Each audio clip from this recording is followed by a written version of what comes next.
Programang ito ay rated SPG, striktong patnubay at gabay ng magulang ang kailangan.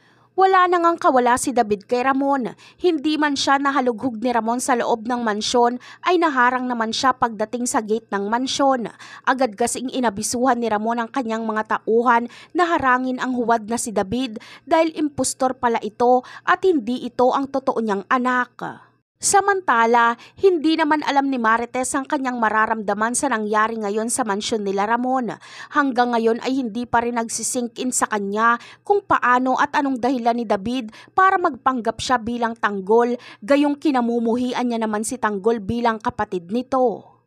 Alam ni Marites na pinilit lang ito ni Olga na magpanggap, ngunit malaking katanungan kay Marites kung bakit hindi pa rin nagawang aminin ni David ang kanyang pagpapanggap gayong wala naman na si Olga.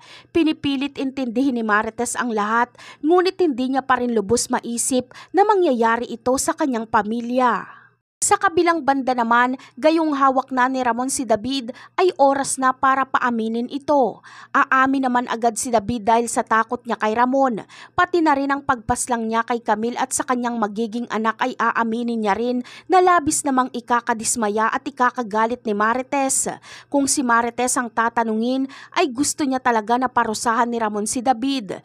Ngunit hindi pa rin talaga mawawala ang pagiging ina ni Marites, kaya sasabihin niya kay Ramon na maawa ito kay David at patawarin na niya. Ngunit hindi nga basta-basta nagpapatawad si Ramon, lalo na ang panluloko ni David at pagpapaikot sa kanya na magpanggap siya bilang anak nito. Kaya bagamat hindi papaslangin ni Ramon si David, ay tuturuan niya naman ito ng leksyon na siguradong hindi niya makakalimutan. At yan ang ating aabangan sa mga susunod na episode. Bye!